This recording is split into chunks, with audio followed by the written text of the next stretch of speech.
Núñez why Liverpool are not playing well at the moment. There's many reasons, okay, yeah. And I'll be a brave Liverpool fan now and I'll say it, right. Our Virgil, lad, best defender that's ever played for our club, probably, without a shadow of a doubt. But this season, he's dropped. He really has, and his performances are just right down there. There's a chat here that says Sven Botman is better than Van Dijk. This season, I can't argue. I can't defend my. They understand. Like everyone's the thing is with Liverpool, right? Everyone's putting it down to our midfield. It's not. It's everything. Liverpool are known for chaotic, high pressing, heavy metal football like Jurgen Klopp. When was the last time you seen our front three pressing, going mad at that back line? Because it starts at the very top, and what's happening is that's lacking. Then it's going over the top of the midfield, and too many chances are getting created for the opposition because Virgil's not on his game. Matip's in and out of the team. So is Konate. We all know Trent's got defensive frailties. He's been your best defender since World Cup. And by the way, the last game that he played against, it wasn't Brentford, it was Leicester. the one before that. Oh my days, he was so good defensively. And Harvey Barnes was their best attacker. Yeah, I watched it. Proper he was brilliant. He really was, and he's been working on that this season. But there's so many different reasons as to why Liverpool are not where they were in the last few seasons. There's people are looking for them. It's Alisson or bust right now. Question. I feel like one thing that's happening is with Liverpool, we're looking a lot at the players. Yeah. Do we need to look at the gaffer? Do you trust Klopp to rebuild this back to the level of what you've seen over the last 5 years? Because I think it's always been the question, 7-year Klopp or whatever. I'm not talking that. But I just mean generally, when you're looking at, when you see the way he's talking in press, the fans are asking too many signings. In the summer he got it wrong saying you didn't need a midfielder. Then last day, we do need a midfielder. Are you starting to look at him and think, listen, because don't get it twisted, he's taking you to a level you guys never thought you'd get to, so you're eternally grateful for him, but that doesn't also mean you can't criticise the man, if that makes sense. And I feel like sometimes Liverpool fans are a little bit scared of that because of what he's done for you. It's not Klopp. No, Pep Linders is right. You see, Pep Linders. This is what I was hearing lately. I'm like, why is the assistant Pep Linders. He's released the book and given all the secrets. Is this genuinely who you're blaming? No, right, let's be real. Before we get to Pep, I just want to talk Klopp though. Do you think he can get back to that? Absolutely, yes. I think that we haven't had an example of it because on his 7th year he's left the clubs. But everybody in the Liverpool fan base right now is looking for reasons as to why this club's not working.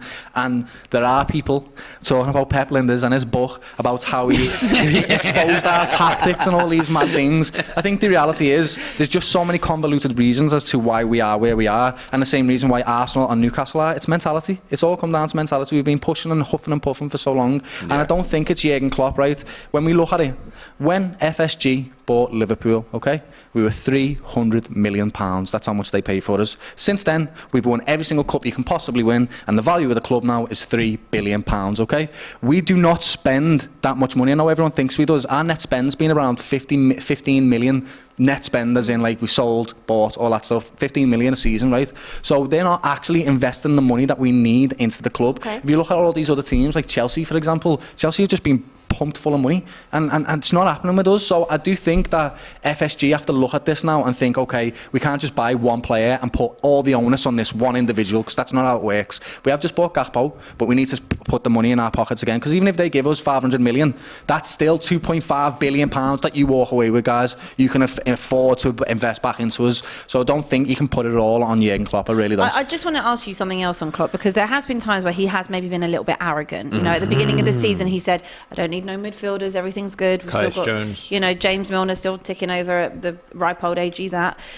Do you think that has come back to bite him? Do you think that, like you were talking about the transfer policy a minute ago, do you think that maybe you didn't need Núñez because you'd already bought in Diaz, you already had Salah still, you've just bought in Cody Gakpo?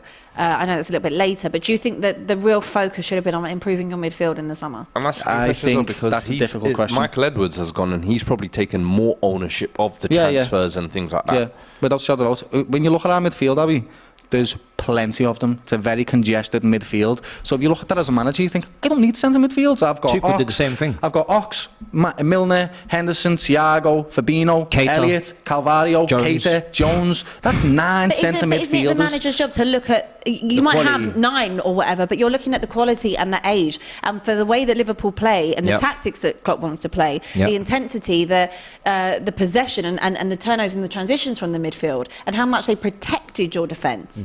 that's your engine room, especially for Liverpool. For me, so when you look at that and you say, I've got loads, I can have 10 midfielders, but if only 2 of them are still at a top level. That's the point, and that's the point. What we're looking at right now is we've got 3 midfielders that are consistent, and I say consistent in performance because they do play well. Hendo, Fabinho, and Thiago. This season, Fabinho's been off it. No. Fabinho's been off it this season. Thiago's been our best midfielder. Hendo's been off it every now and then as well. So when you're looking out of them 9 midfielders, only 3 of them are consistent. And when they're off, what then?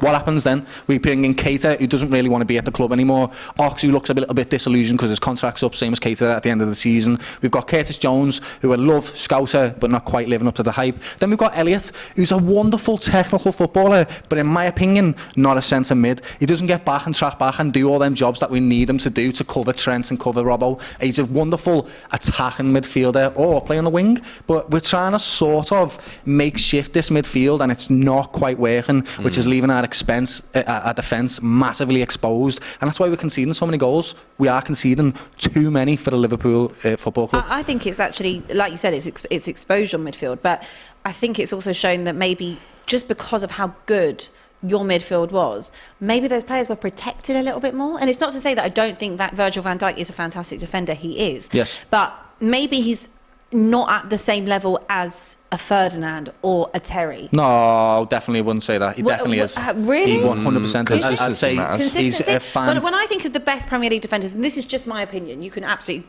disagree also with me. think about their midfields in front of them when you're saying this. I am. Yeah. And that's the thing. I'm still thinking about, the level of their midfield. I never saw John Terry, really drop a level. I never saw Ferdinand drop a level. They also done it over a longer period of time. Yeah. But I over a period of time towards the back end. But I'm saying that in all those years, they had a great midfield in front of them as well. And they were maybe not ever as exposed as much as we're seeing right now. Yeah. Do you know what, 100%. I've had this debate already. And I think it can't be had. If you're going to compare Van Dijk, you can't compare him to defenders that have done it for 10 years. I'm sorry. Being part of being great is doing it over a long period of time. A decade and a half. You're comparing him to defenders that have done it for 12, 13 years. So for me, he has to go into a different conversation. If you're talking about technical ability at his prime, great defender. But you're not going into that conversation because you've done it for 5 years. It's not happening. I mean, 5 years is a long time. No, it's not long. We are long enough. Premier League. We're not doing 5 years. Virgil van Dijk has not been. The last year and a half, he's basically been recovering from an injury. So he's spent a year out injured. So 2.5 of those years cancel that. Because Southampton and Celtic don't count. They don't. So they were good. They were good years. When he came to Liverpool, right up until injury, that's all I'm giving. And actually, there was another one that we also missed out. Vincent Kompany. If you had the choice, would you rather have Vincent Kompany or would you have Virgil?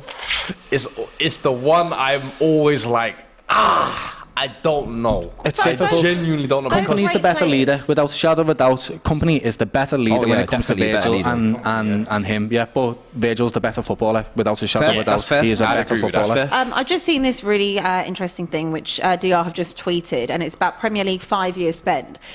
So Liverpool are 7th in that table. So since the 2018-19 season, Chelsea have spent. How much do you reckon Chelsea has spent? A lot. Tell me. Give me a figure. Why are we talking about Chelsea? Give me a figure. I'm just going to go We're through this. just playing guessing game. Give me a figure. $1 billion. Update on the FA Cup scores. Sheffield United 2-0 up against Millwall. I'll give you the figure. 850 million. Nearly $1 billion. Chelsea have spent. Wow. Manchester United in second with 691 million. Wow. Manchester City in 608 million. Arsenal with 552 million. West Ham in 469 million. Tottenham with 463 million. And Liverpool 7th with 442 million. The others remain as Wolves at 435, Aston Villa at 423, and Newcastle at 387 million.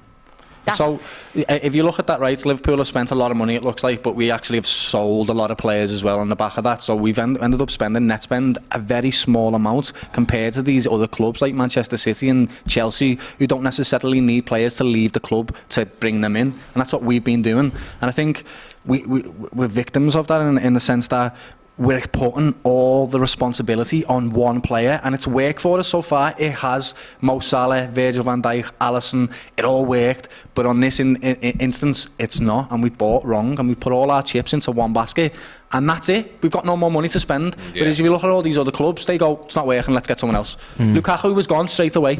They bought him for 100 million and went, get out, lad. This is why they put the club up for sale, though, I guess, isn't it? To try and get that kind of outside. Because it's not actually up for sale. They're selling a small part of the club, like a share of it, so that they can get some more money. And I think, if I'm totally honest, I think it's because we're looking at someone like Jude Bellingham, and his price tag is going to be insane. And I think we can't really spend that money, even though you definitely can, because you've got £3 billion and we've made you that money. You definitely can. But yeah, they're looking for more investment. Because if you look at Red Sox as well, the other team that they run in America, they are so annoyed with FSG at the moment. They really are. Yeah, I've seen some of their fan base go mad about it. So why don't you try having Enoch and Daniel Levy and see how that fares? But at the same time, this is the whole dilemma of all this, right? It's very difficult to argue, right? Is Liverpool and our fan base have been very prideful in the fact that we've built our club in the right way. We haven't spent in this big massive price tags, and we bought players for 30 million and turned them into world class and sold them for whatever else. So you can't have it both ways. It's difficult to say we built it in the right way,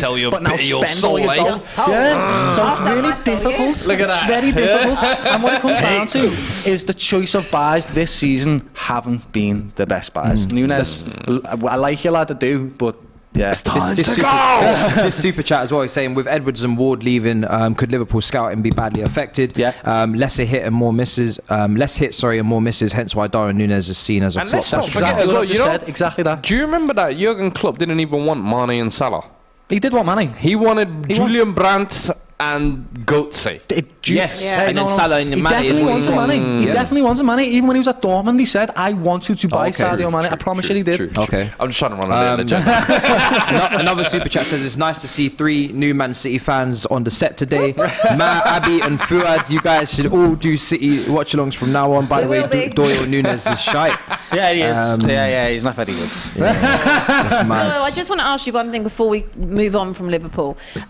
What do you need to do then? What's going to fix Liverpool this season and going into next season? I wish I had the answers, Abby, but I don't. I think what we actually need to do is probably buy another attacker, somebody that can sort of take the pressure off. So that's what we've done with Gakpo. I like that buy. It came out of nowhere. It was under the radar. I think he's got a good prospect. He's had a good season in the Eredivisie in the Netherlands League, and he had a good World Cup.